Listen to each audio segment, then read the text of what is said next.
Good morning, students. This is the lecture number 5 of chapter Soil.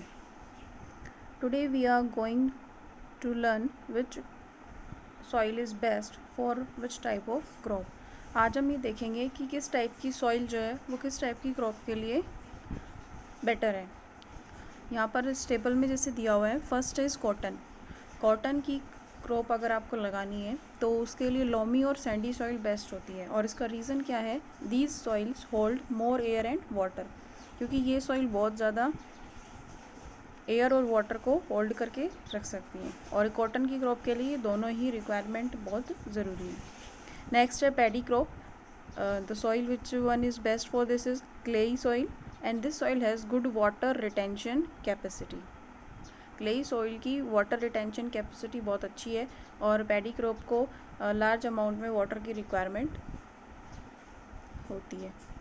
Serials like wheat and gram, इसमें clayey and loamy soil, this soils have better water retention capacity.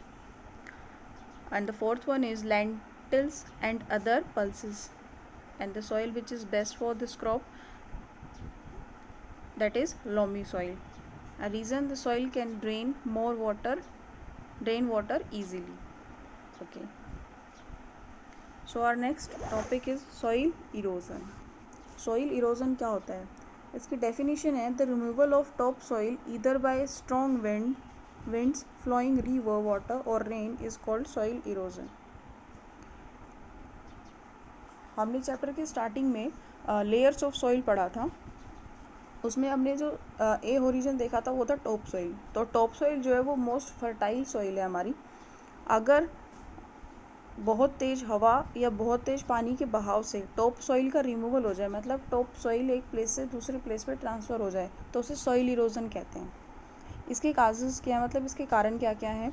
First है over grazing. Over grazing मतलब जो हमारे wild animals होते हैं या domestic animals हैं, वो बहुत जो ग्रास लगी हुई है हमारी सॉइल पे, उसकी ओवर ग्रेजिंग कर लें, मतलब उसको खा जाए वहाँ से ज़्यादा मात्रा में, ज़्यादा अमाउंट में, तो वो क्या होगा, वहाँ पर कोई प्लांट नहीं रहेगी और उनकी रूट्स नहीं रहेगी। तो सॉइल को प्लांट रूट्स जो है बाइंड करके रखती हैं।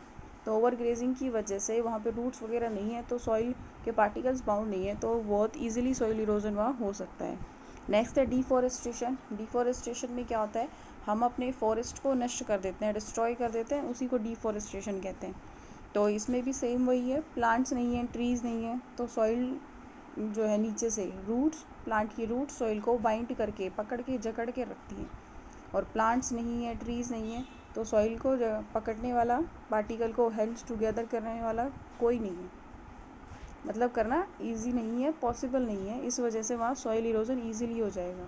अगर पेड़ खड़ा हुआ है और पेड़ की आसपास की जो सॉइल है वो उसकी रूट से, जड़ों से बंधी हुई है, वहाँ पर अगर तेज़ हवाएं चलती हैं तो वो मिट्टी जो है वो हवा के साथ उड़कर नहीं जाती है।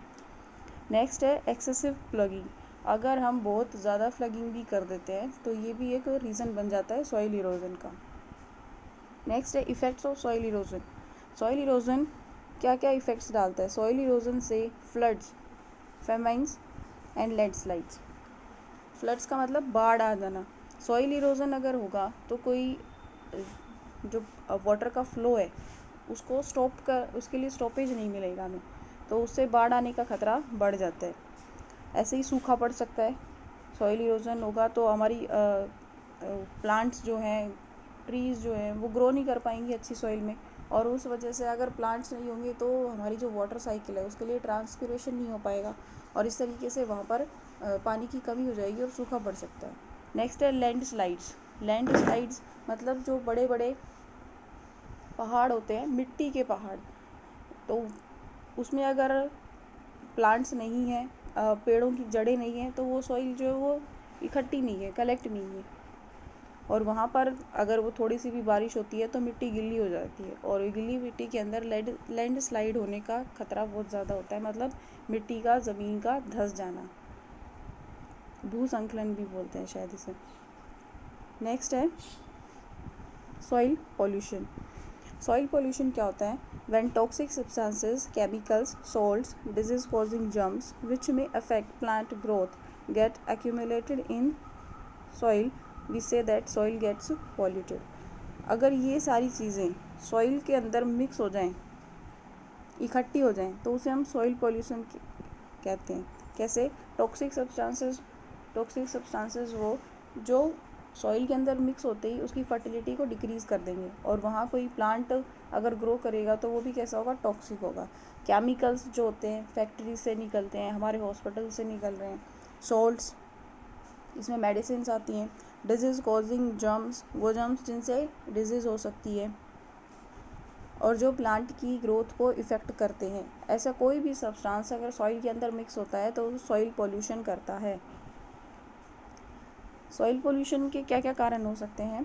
Excessive use of pesticides, fertilisers, herbicides, weedicides, insecticides, ये सारे हैं तो मेडिसिन, और हम इन्हें यूज़ करते हैं इन पेस्टिसाइड मतलब पेस्ट को ख़त्म करने के लिए, वीडिसाइड्स मतलब वीड्स को ख़त्म करने के लिए, ऐसे इंसेक्टिसाइड्स हैं, वीडिसाइड्स हैं।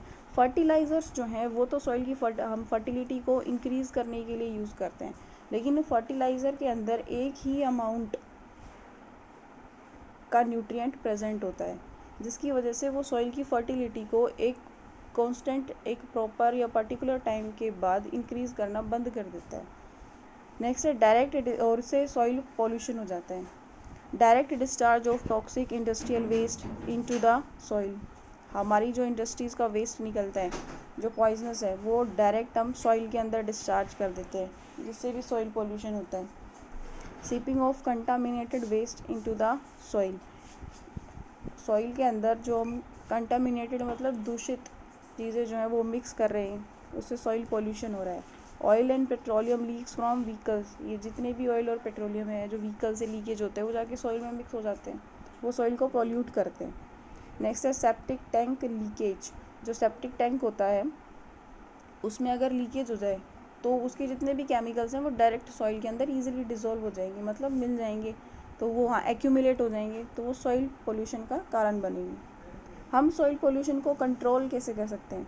फर्स्ट है proper treatment of industrial waste, हमारी जितनी भी इंडस्ट्रीज़ हैं या जहाँ मेडिसिन बन रही हैं और हॉस्पिटल्स हैं, उनसे जो भी केमिकल निकल रहा है उसको डायरेक्ट सॉइल में डालने की बजाय या फेंकने की बजाय हमें पहले उनका ट्रीटमेंट मतलब प्रॉपर डिस्पोजल करना चाहिए और उसके बाद ही उन्हें बाहर सॉइल में डालना चाहिए। Adopting proper methods of disposal, हमें डिस्पोजल के प्रॉपर मेथड्स अडॉप्ट करने होंगे। रिसाइकलिंग, जितने भी हमारे प्लास्टिक बैग्स हैं उनका हमें रिसाइकिल जो है प्लास्टिक से बनी चीज़ों को रिसाइकलिंग में लाना होगा। हम बहुत सारे पॉलीथीन बैग्स को एक बार यूज़ करके फेंक देते हैं, जिससे सॉइल पॉल्यूशन बहुत ज़्यादा होता है। रीयूजिंग, उन्हें दोबारा से रीयूज़ करना होगा। अगर कोई प्लास्टिक प्रोडक्ट है जिसे हम एक बार यूज़ करने के बाद दोबारा यूज़ कर सकते हैं तो हमें उसे रीयूज़ करना होगा। नेक्स्ट है रिड्यूसिंग, और जितना पॉसिबल हो सके ऐसी चीज़ों का यूज़ बंद करना होगा जो हमारे सॉइल में पॉल्यूशन क्रिएट करती हैं। Do we need to look after our soil, ये क्वेश्चन आप लोगों के लिए, आप सभी कमेंट बॉक्स में अपना आंसर लिखेंगे। क्या हमें सॉइल की देखभाल करना ज़रूरी है? इसके क्या फ़ायदे हैं? सॉइल हमारे लिए कैसे इम्पॉर्टेंट है? That's all for now, have a nice day.